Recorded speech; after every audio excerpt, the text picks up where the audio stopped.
Hello friends, मैं हूं आपकी होस्ट एंड दोस्त काजल, जो लेके आए हैं आपका अपना गॉसिप शो जिसका नाम है रेमबो शुगर।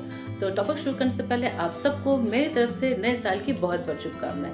आप लोग इसी तरह से खुश रहिए, हंसते रहिए और सेफ रहिए अपने घर पे, क्योंकि इस पेंडेमिक में आप लोग अपना हेल्थ का बहुत ज़्यादा ध्यान दीजिए और सारे जो पेंडेमिक में जो रूल्स फॉलो करने हैं वो उसको फॉलो कीजिए। तो उन सभी फॉलो करने के बीच में हम जब अपने हेल्थ के बारे में सोचते हैं तो उसमें से हम बहुत ज़्यादा केयर करते हैं अपने हेल्थ के बारे में। ये लाते हैं, वो लाते हैं, ये खाते वो खाते, सर्दियों में स्पेशली। और इस पेंडेमिक में तो बहुत ज़्यादा सब लोग अवेयर हो गए हैं, लेकिन कुछ कुछ गलतियाँ हम लोग करते हैं। तो वो गलतियाँ क्या है, तो आज मैं वो गलतियाँ गिनाने वाली हूँ। शुरू करने से पहले आपको करना है सब्सक्राइब और बेल आइकन प्रेस करना है, और अगर अच्छा लगे तो लाइक कीजिए, शेयर कीजिए, क्योंकि आज जो मैं लेके आई हूँ टिप्स वो कुछ प्लस टिप्स नहीं है, वो एक माइनस टिप्स है। कहने का मतलब है कि ये एक हेल्थ मिस्टेक है जो हम सभी कर रहे हैं। तो वो हेल्थ मिस्टेक क्या है? इस पेंडेमिक में हम सब एक दूसरे की ध्यान रखना चाहते हैं, अपने हेल्थ का बहुत ध्यान रखते हैं, और कुछ अच्छी अच्छी बातें मैं शेयर कर रही हूँ। अगर आपको भी कुछ अच्छा शेयर करना है तो प्लीज़ मेरे कमेंट बॉक्स में आके लिखिए। और सर्दियों में अगर खाने की बात की जाए तो सबसे ज़्यादा पॉपुलर क्या होता है? वो होता है पराठा, मूली पराठा, गोभी पराठा, मेथी पराठा, पराठा पराठा पराठा। हर कोई पराठे के दीवाना हो जाता है। कोई मक्खन लगा रहा है, कोई घी लगा रहा है, मतलब कि सब पराठे में डूब जाते हैं। छोटे बच्चे, बड़े और बूढ़े सब लोग। छोटे बच्चों का तो इतना ओवर हो जाता है, इतना ज़्यादा पराठा खाते हैं, वो ओवर वेट हो जाते हैं। इवन उनके अंदर में भी मोटापे की शिकायत हो रही है आजकल।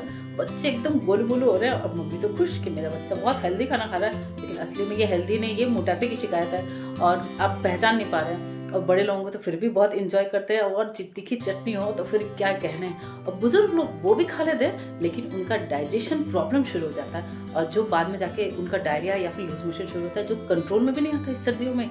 तो ध्यान रखिए, आप कुछ भी खाइए, हेल्दी खाइए, लेकिन कंट्रोल कीजिए, डाइट को एकदम मेंटेन रखिए, बैलेंस रखिए, ओवर ईटिंग ना करें। नंबर जो सबसे ज़्यादा फेवरेट होता है, सबसे ज़्यादा फेवरेट होता है, इवन सर्दियों में लोग उस पर टूट पड़ते हैं, वो है नॉनवेज। जी हाँ, सब लोग नॉनवेज के दीवाने हो जाते हैं। उन्हें लगता है सर्दियों को दूर भगाना है तो सबसे पहले एकदम प्रोटीन लो भाई, चिकन खाओ, मटन खाओ, एग खाओ, मतलब यही है उनका सबसे सिंपल फंडा।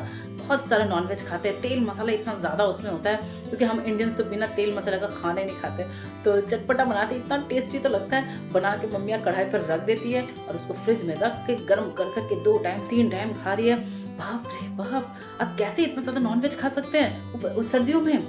क्योंकि सर्दियों में नॉनवेज को पचाने के लिए बहुत ज़्यादा वर्कआउट करना चाहिए, जो कोई नहीं करता। सब लोग तो सर्दियों में बस चाय की चुस्कियाँ लेके बैठ के टीवी के सामने या मोबाइल लेके बैठे रहते हैं, और कोई वर्कआउट नहीं करता। बाहर जाना तो वैसे भी अलाउड नहीं है, और घर पे तो कोई एक्सरसाइज करता नहीं। तो क्या करें हम इतना। तीसरी जो सबसे ज़्यादा मिस्टेक जो कॉमन सभी लोग करते हैं, छोटे बड़े सभी लोग, वो है क्या? मसाला चाय और कड़क कॉफ़ी।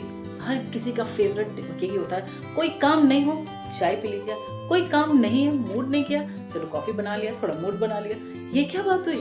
आप लोग चाय कॉफ़ी को इतना ज़्यादा प्रेफर करते हैं, मसाला चाय इतना ज़्यादा ओवर मसाला डेली, मतलब कि डेली रूटीन पर कि अगर आप चाय पी रहे हैं तो सुबह और शाम एक एक कप पी लीजिए, लेकिन दिन भर आप लोग मसाला चाय डिमांड करते रहे, कॉफ़ी डिमांड करते हैं, बार बार कॉफ़ी पी रहे हैं। इससे बेटर तो आप सूप पी लीजिए, इसको आप ज़्यादा प्रेफर कीजिए, क्योंकि सूप हेल्दी भी रहेगा।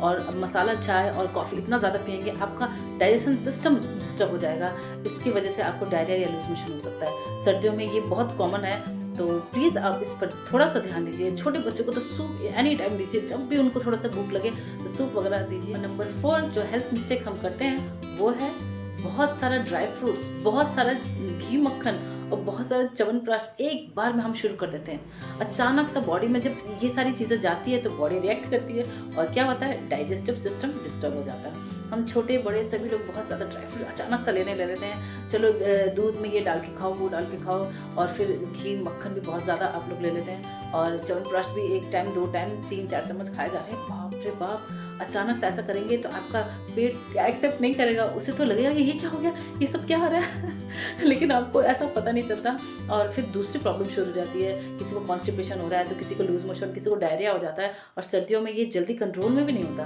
क्योंकि सर्दियाँ इतनी ज़्यादा होती है तो कोई भी चीज़ जल्दी से बॉडी में एक्सेप्ट नहीं होती है ना।